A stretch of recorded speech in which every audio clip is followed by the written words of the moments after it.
आज इस वीडियो में हम दुर्गादास राठौड़ के बारे में अध्ययन करेंगे। किरदार अपने को यहाँ पर लेना है दुर्गादास राठौड़।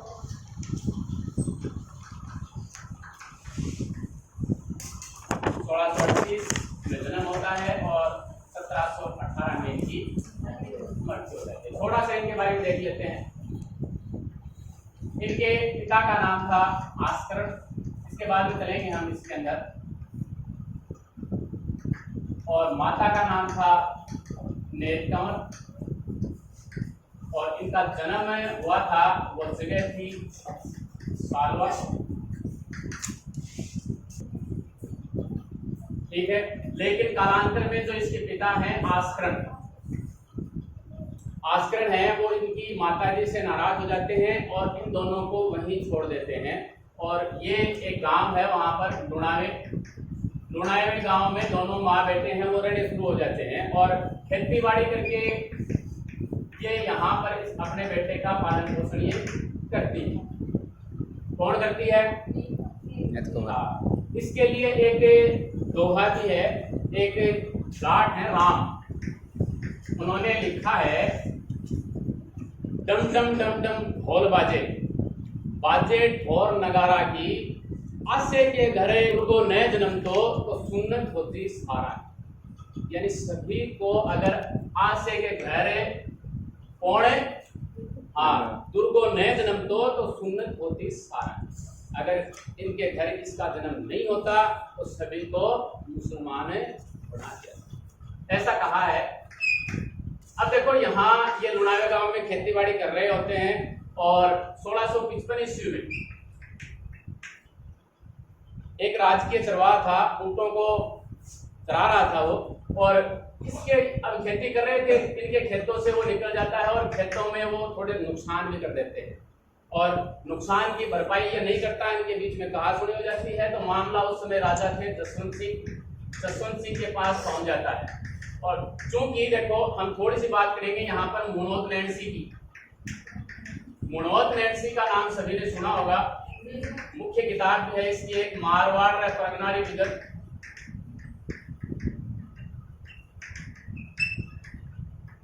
देखो यहाँ एक व्यक्ति, अपन ने पृथ्वीदास राठौड़ की बात करी थी, आपने पृथ्वीदास राठौड़ का नाम सुना होगा। राव कल्याणमल है, उसका पुत्र था जिसको राज्य अधिकार से वंचित था ये, और ये अकबर की सेवा में चला गया था। इसे डिंगल का होरेस भी कहा जाता है। मतलब डिंगल जो भाषा है एक, और उसमें इसको महारत हासिल थी और इसने एक पुस्तक लिखी थी, वेली कृष्ण रुक्मिणी।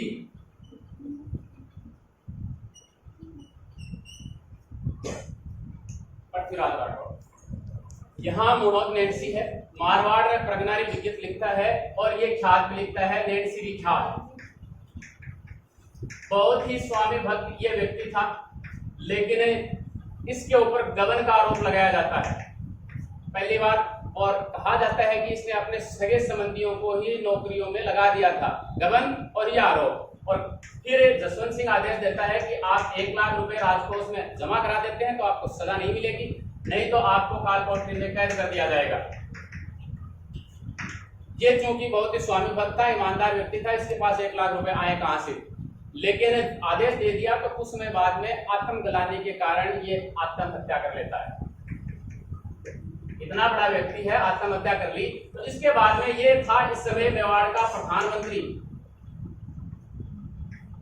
मारवाड़ का, इस जगह का, मेवाड़ नहीं, यहाँ इनका जसवंत सिंह का ये प्रधानमंत्री था। और इसके स्थान पर फिर बनाया जाता है प्रधानमंत्री किसको? आस्करण को, इसलिए मैंने यहाँ पर नाम लिया है। अब देखो ये खेतों में उस राजकीय चरवाहा को इसने मार दिया। मारने के बाद में बात पहुंच जाती है जसवंत सिंह के पास। जसवंत सिंह को पता था कि जी आस्करण इसका पिता है। इससे पूछा जाता है तो कहता है कि जी मेरे जो भी बेटे हैं वो राजकीय सेवा में हैं, कोई भी गांव में नहीं रहता है। तो इसको बुलाया जाता है फिर दुर्गादास राठौड़ को कि भाई सफाई दे। ये कहता है कि जी मैंने मारा, एकदम निडर हो गया कि भाई मैंने उस राजकीय चरवाहा को मारा है, लेकिन उसने आपको और आपके राज्य को या फिर आपके दुर्ग को भला बुरा कहा। क्या कहा उसने? बिना छज्जे वाला घोड़ा ढूंढा।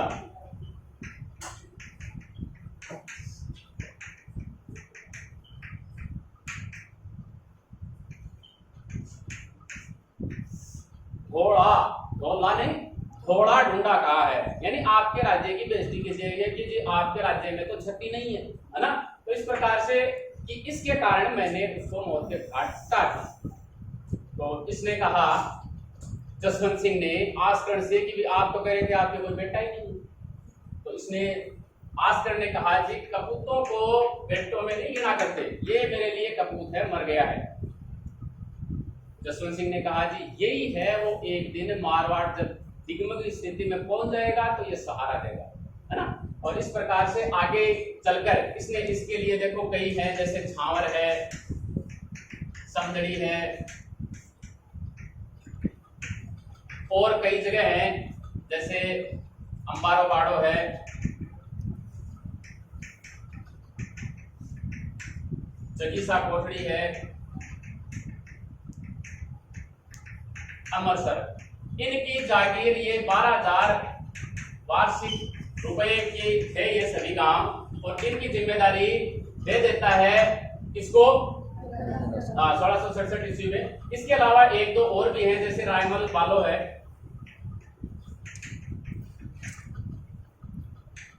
जवड़देसर है, भामसेन है, ये नाम है, ये तो याद करने पड़ेंगे। इनकी जागीरी भी ये इनको थोड़े समय के बाद में दे देता है। और रोहतक में एक गांव और है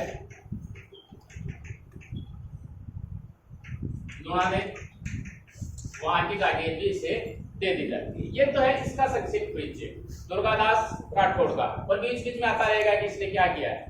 अब हम चलते हैं यहाँ पर। रावचंद्र सेन को हमने देखा था, रावचंद्र सेन की 1681 ईस्वी के अंदर मृत्यु हो जाती है। फिर पहली बार जोधपुर को खालसा घोषित कर दिया जाता है। देखो जोधपुर को 2 बार खालसा घोषित किया जाएगा, पहली बार चंद्रसेन की मृत्यु पर और दूसरी बार जसवंत सिंह की मृत्यु पर। ये जसवंत सिंह की हम चर्चा कर रहे हैं, तो इतिहास में मारवाड़ में ही है ऐसा कि 2 बार इस क्षेत्र को खालसा घोषित किया गया। खालसा घोषित अगर किया जाता है तो इसका मतलब है कि सीधा सीधा नियंत्रण किसके हाथ में रहेगा, राजा के हाथ में। यहाँ अकबर के हाथ में रहेगा और यहाँ औरंगजेब आ जाता है, औरंगजेब के हाथ में राज्य चला जाता है। खालसा घोषित हो गया। अब 2 साल तक कुछ नहीं रहा। फिर देखो क्योंकि जो 1670 में नागौर दरबार का आयोजन किया गया था, उसमें मारवाड़ की तरफ से हतराजून से तो गए थे चंद्रसेन, और दोनों भाई भी गए थे, राम सिंह और उदय सिंह भी। कालांतर में उदय सिंह को कई सैनिक अभियानों में भी भेजा जाता है, और उन सैनिक अभियानों से प्रसन्न होकर 1683 ईस्वी में इसे मारवाड़ का राजा बनना स्वीकार कर लिया जाता है। इसको उदय सिंह राजा स्वीकार कर लिया। ये मोटा राजा के नाम से मैंने बताया था कि ये मोटा राजा था, इसलिए इसका नाम मोटा था क्योंकि देखने में। और इसकी एक पुत्री थी मानमती या मानीबाई या जगत गोसाई, या फिर हम कहें इसे जोधपुर की होने के कारण जोधाबाई। और इसका विवाह ये कर देता है किसके साथ में, सलीम के साथ में, और इसी से पैदा होता है खुर्रम। इसके साथ में इसका विवाह हो जाता है, ठीक है। मुख्य इसकी उपलब्धि यही है। और दूसरा एक पुत्र मैंने आपको बताया था कि इसका एक पुत्र था किशन सिंह, और वो एक किशनगढ़ की रियासत बसाता है, अजमेर के अंदर है किशनगढ़। फिर इसके पुत्र की तरफ हम चलते हैं, सूर सिंह 1695 ईस्वी से 1719 ईस्वी तक ये शासन करता है। और इसके समय की विशेषता यह है कि इसे सवाई की उपाधि दी जाती है अकबर के द्वारा। मुख्य नाम यही है कि सूर सिंह को सवाई की उपाधि दी जाती है। ज्यादा चर्चा इनके बारे में अपने को नहीं करनी है, थोड़ी सी जसवंत सिंह की करेंगे, फिर अजीत सिंह और दुर्गादास में चलेंगे। स्वाई की उपाधि, देखो एक स्वाई की उपाधि ये इंपॉर्टेंट नहीं है, कहीं भी नहीं मिलेगी आपको, बहुत ही टिपिकल क्वेश्चन बनाना होता है तो इसका नाम लिया जाता है, वरना नहीं है। सूर सिंह आप कहीं नहीं जिक्र करेंगे। स्वाई की उपाधि आप जयपुर वाले जो आमेर के शासक हैं उनके देखेंगे, वो स्वाई जयसिंह द्वितीय है, 1700 ईस्वी में जो शासक बनता है 1743 ईस्वी तक, उसे स्वाई की उपाधि दी थी महाराजा औरंगजेब ने, लेकिन ये उपाधि दे रहा है अकबर। फिर इसका पुत्र शासक बनता है गज सिंह,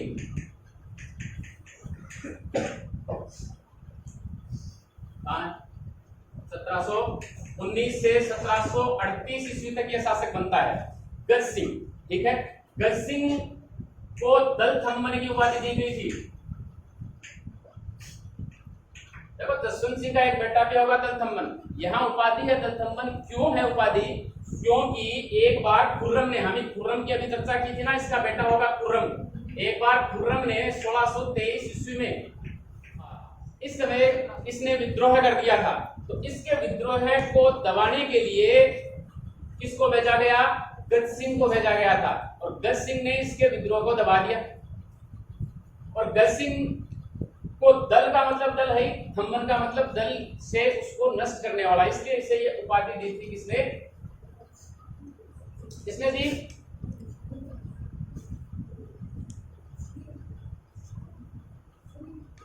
किसने दी?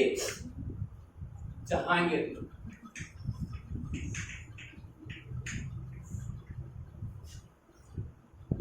थोड़े से आगे चले गए ना, 100 साल का अंतर नहीं हो गया है ना? हो गया।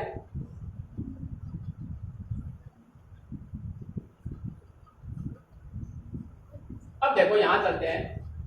गज सिंह के दो पुत्र थे, एक थे अमर सिंह और एक थे जसवंत सिंह। ठीक है, एक बेगम थी यहां पर, अनारा बेगम। ये बेगमें बहुत आएंगी और इनके प्रभाव में राजा भी बहुत आएंगे। ये आगरा की थी। इस बेगम के प्रभाव में आ गए कौन? गज सिंह। और जसवंत सिंह को ये ज्यादा लाइक किया करते, बेटा नहीं था इसका, लाइक किया करती थी ये जसवंत सिंह को कि आगे जो राजा आपको बनाना है वो किसको बनाना है? जसवंत सिंह को बनाना है। अमर सिंह, एक कारण तो ये था, और अमर सिंह से ये राज्य भी नहीं था। जसवंत सिंह कौन है? सॉरी, गज सिंह, ये राज्य भी नहीं था, इससे कुछ नहीं था, क्योंकि इसका स्वभाव था जी बड़ा उग्र स्वभाव का ये व्यक्ति। ठीक है, इसके कारण ये इसे लाएंगे नहीं करती। ये सभी 1500, देखो एक शतक का अंतर है इसमें, आप इसमें अंतर कर लेना तो जो भी है ना। यहाँ पर ये 1619 हो जाएगा, 1638 हो जाएगा, इस प्रकार से। अमर सिंह की हम बात करते हैं कि एक बार देखो क्या होता है, अगर हम राजस्थान का नक्शा इस प्रकार से हम बढ़ाते हैं,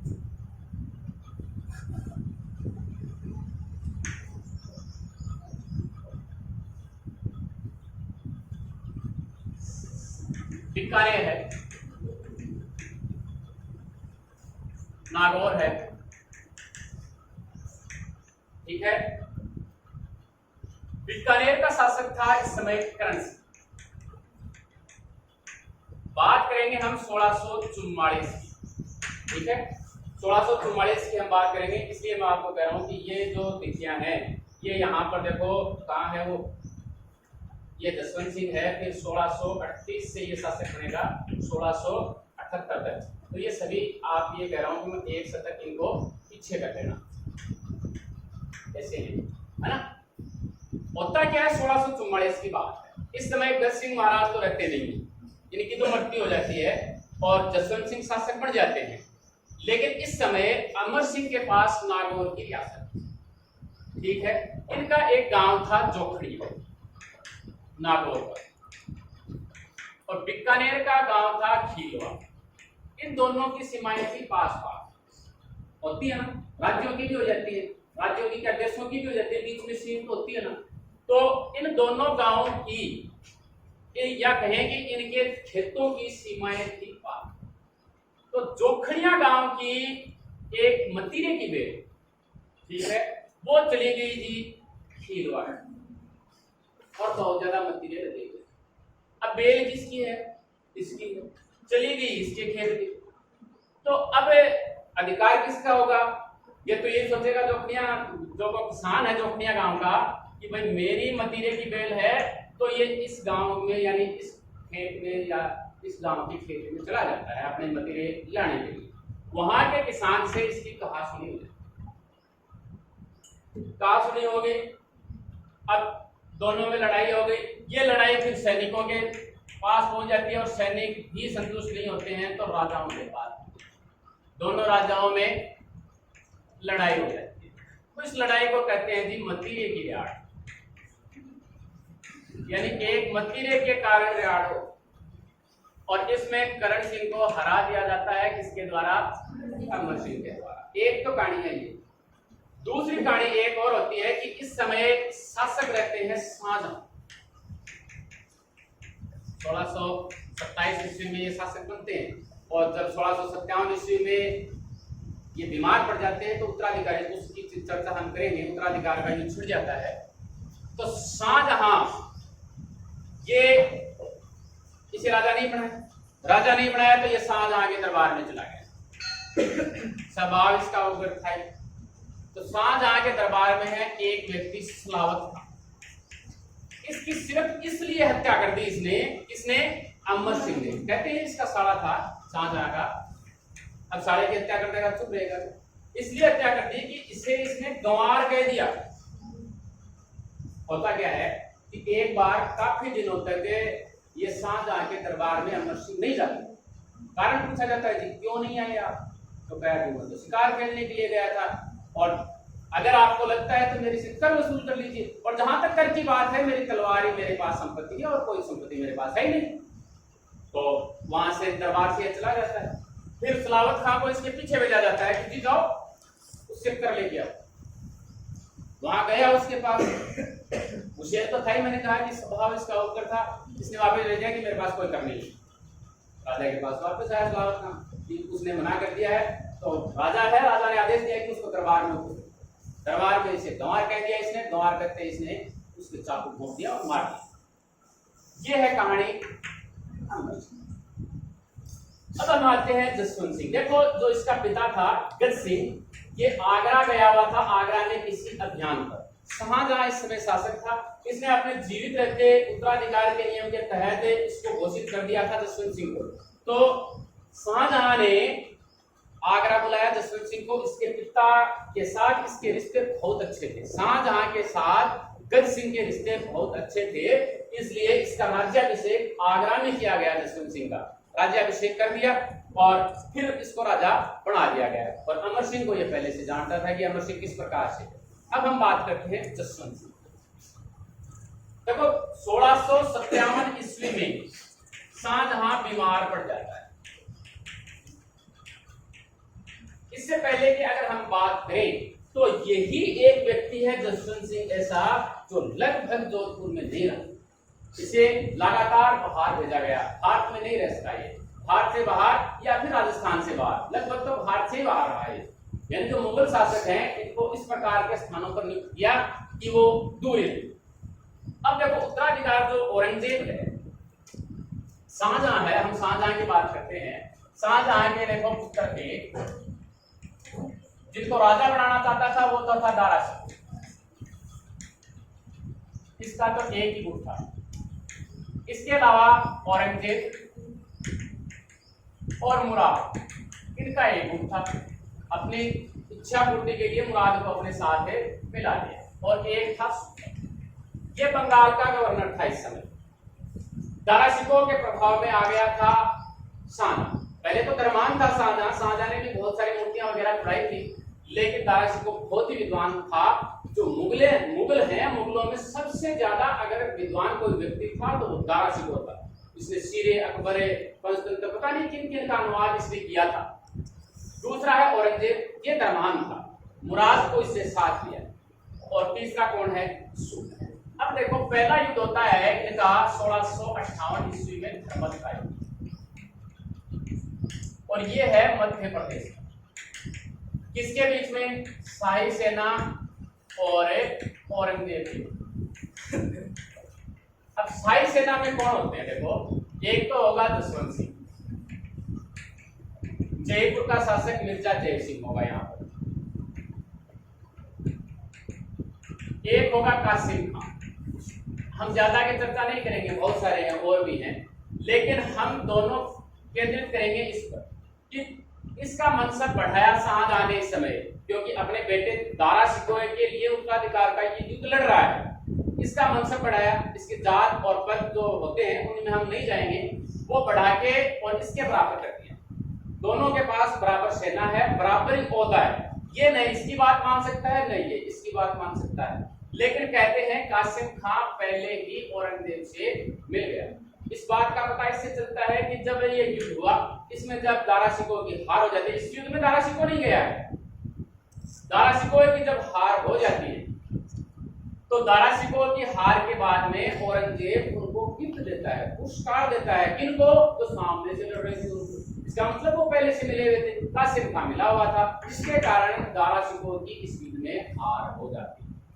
फिर अगला युद्ध होता है, देखो खजवा का युद्ध। कई है, सामूहिक का युद्ध भी है यहाँ पर, लेकिन हम मुख्य युद्धों की बात इसलिए करते हैं।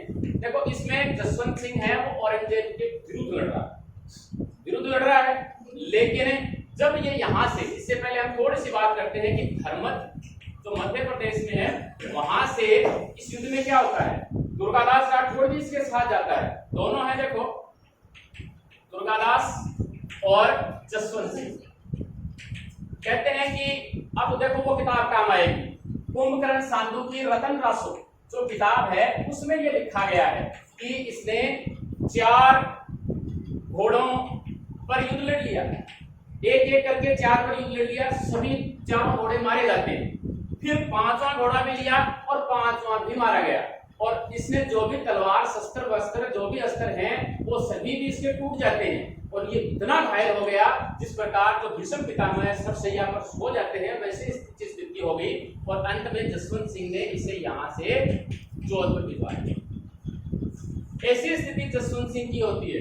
जसवंत सिंह भी इस प्रकार से इस युद्ध में घायल हो जाते हैं, और घायल होने के बाद में इसे पाली भेज दिया जाता है। यहाँ से कौन भेजते हैं? एक गोवर्धन है, एक महेश दास है, और दूसरा इसका बाप है और आस्कर। ये इसको यहाँ से बाहर निकाल दो इस युद्ध से। अब ये बाहर निकल गया। अब 4-5 दिन यहाँ ये पाली में आराम करता है, और उसके बाद में जी ये कहाँ जाता है? जोधपुर। देखो समझा करो कि ये कौन सा एरिया है, जोधपुर में जाता है, और इसकी पत्नी होती है जसवंत देव। कहते हैं कि जब ये गया तो उसकी पत्नी ने किले या दुर्ग के द्वार बंद कर दिए कि जी योद्धा हैं, या तो युद्ध के अंदर शहीद हो जाते हैं, मारे जाते हैं, या फिर जीत के आते हैं, लेकिन हारे हुए योद्धा को मैं नहीं जानती, वो मेरा पति जसवंत सिंह नहीं है। ऐसा ये कह देती है। कौन है? फिर उसने गेट बंद करवा दिए या कर दिए जो भी है, लेकिन थोड़ी देर बाद में ये कहता है कि स्थिति इस प्रकार से हो गई थी, इसके कारण मैं वहां आ गया और वहां से यहाँ आया हूं। तो ठीक है, इसने गेट खोल दी, इसे भोजन दिया गया, और भोजन दिया गया इसे क्या कहें हम, काठ के बर्तनों में, सोने चांदी के बर्तनों में नहीं दिया गया है ना, काठ के बर्तनों में दिया गया। तो कारण पूछा भी क्यों दिया? बोले पता नहीं, उनकी टकराट से आप भरजाओं की तलवारों की आवाज निकल रही थी। इस प्रकार से इसकी रानी ने यहाँ पर व्यंग्य किया इसको, तो ये फिर यहाँ से निकल जाता है कि भाई मैं तो देखो सगे संगठन बढ़ाने के लिए यहाँ आया हूँ, लेकिन आप कहते हो तो अपनी पत्नी से ये जो भी है ये खुश हो जाता है और यहाँ से वापस निकल जाता है। अब देखो आगे अगले युद्ध की हम बात करते हैं, खजवा का। इसके बाद में आगे होता है 1659 ईस्वी में ये युद्ध होता है, और इस युद्ध में ये मिर्जा राजा जय सिंह के कहने के कारण, मैंने कहा ना कि यहाँ जय सिंह भी है, जयपुर या आमेर का जो शासक है जय सिंह, उसके कहने के कारण ये औरंगजेब के साथ में मिल जाता है, क्योंकि औरंगजेब की स्थिति है इस समय बहुत सुदृढ़ हो चुकी है। सभी को ये मालूम हो गया कि अगला शासक है या सम्राट है वो कौन बनेगा? औरंगजेब। तो मिर्जा राजा जय सिंह इसे मनाते हैं, और खजवा के युद्ध में ये औरंगजेब की तरफ से भाग लेता है। लेकिन यहाँ देखो खजवा का युद्ध होता है शुजा और औरंगजेब के बीच में, दारा शिकोह नहीं है यहाँ पर, इनके बीच में होता है। तो कहते हैं, अनुश्रुति है कि ये मिल गया शुजा से, और इसने कहा कि मैं रात्रि को 10 बजे आक्रमण करूंगा एक तरफ से, और दूसरी तरफ से तुम आक्रमण करोगे।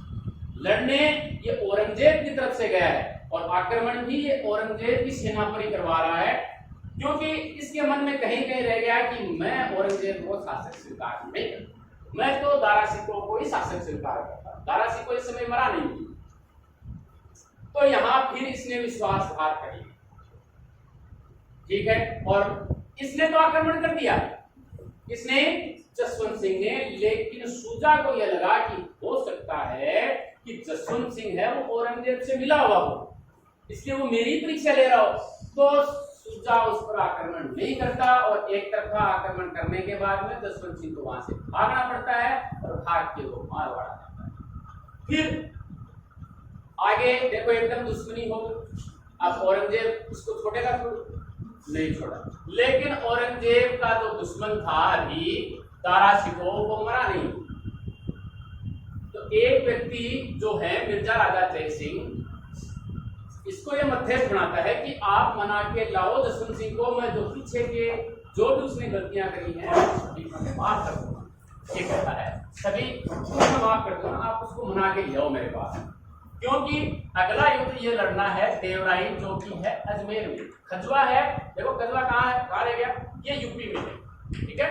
और देवराई है अजमेर में, अजमेर अपन जानते ही है कहाँ है ना। इस युद्ध में मनाने के कारण ये औरंगजेब की तरफ से युद्ध लड़ता है और वास्तव में लड़ता है, अगली बार धोखाबाजी नहीं करता। इससे पहले दारा सिकोह भी इसे पत्र लिखता है कि आप मेरी तरफ से औरंगजेब के खिलाफ लड़िए, लेकिन ये यहाँ कहता है कि मैं मुगलों के इस उत्तराधिकारी की युद्ध में अपने आप को तटस्थ घोषित करता हूँ, मैं किसी की तरफ से नहीं लड़ूंगा। तो इस युद्ध में हार जाता है दारा सिकोह और आगे कहानी हम यहाँ इसकी नहीं करेंगे, जसवंत सिंह की कहानी है। और फिर जसवंत सिंह को देखो इसके बाद में भेज दिया जाता है जामरूद अफगानिस्तान, वहां का सूबेदार। इससे पहले देखो गुजरात का बना के भेजा जाता है इसे, यानी जब ये युद्ध हो जाता है इसके बाद में पहले तो इसे गुजरात का बना के भेजा जाता है, यानी अभी इसका मतलब है जसवंत सिंह की आवश्यकता है अभी औरंगजेब को, इसलिए ज्यादा दूर नहीं भेजा। यहाँ के बाद में इसे भेज दिया जाता है सिंहगढ़ 1662 में। देखो शिवाजी को हम पढ़ेंगे आगे, और ये सिंहगढ़ पूना के आसपास ही है। और इस समय शिवाजी ने एक व्यक्ति है, औरंगजेब ने एक व्यक्ति है शाइस्ता खां, उसको 1663 ईस्वी में पूना के लिए नियुक्ति की शाइस्ता खां की, आप जाइए और शिवाजी को हरा के आइए, ठीक है। अब देखो जिस प्रकार अपन ने रणथंभौर दुर्ग की बात करी थी, रणथंभौर जाने के लिए छाइन के दुर्ग को पार करना पड़ता है, वैसे ही इसे सिंहगढ़ और ये था पूना, तो पूना जाने के लिए सिंहगढ़ के दुर्ग को पार करना पड़ता है। अब शाइस्ता खान ने जाकर क्या किया, पहले चाकण को जीत लिया, चाकण भी वही पूना के पास ही है, और फिर पूना पर अधिकार कर लिया और यहाँ जसवंत सिंह को भेज दिया सिंहगढ़। सिंहगढ़ में ये आगे ये इसे पार करके जाना पड़ेगा, लेकिन फिर भी कहते हैं कि 1663 ईस्वी में शिवाजी ने डायरेक्ट इस पर आक्रमण कर दिया। मतलब ये अंदाजा लगाते हैं कि जी अब जसवंत सिंह है वो शिवाजी से मिल गए थे, वरना इस दुर्ग को पार के ये कैसे जा सकता था। लेकिन इसके पक्ष में प्रमाण ये है कि जिस 1663 ईस्वी में जब ये शाइस्ता खां मर गया तो पूना की जिम्मेदारी दी गई किसको, जसवंत सिंह को। इसका मतलब कि जी इसने विश्वासघात नहीं किया है, शिवाजी के साथ में ये नहीं मिला है। हो सकता है कि ये पहाड़ियों का आदि था, पहाड़ों में युद्ध करने का शिवाजी, तो हो सकता है वो पहाड़ियों से दूसरे रास्ते से चल गया हो, है ना। तो पहाड़ियों को यानी इसकी नजर में ये नहीं आया जसवंत सिंह के, जबकि अगर इधर से जाता तो निश्चित रूप से नजर में आता, लेकिन ऐसा नहीं हुआ और ये यहाँ से यहाँ चला गया। इसके बाद में 1665 में इसे यहाँ से हटा लिया गया और जामरूद अफगानिस्तान में इसे भेज दिया गया। अब यहाँ इसकी 1678 नवंबर 23 1678 में इसकी मृत्यु हो जाए। दुर्गादास राठौड़ के बारे में बाकी का अध्ययन हम अगले वीडियो में करेंगे।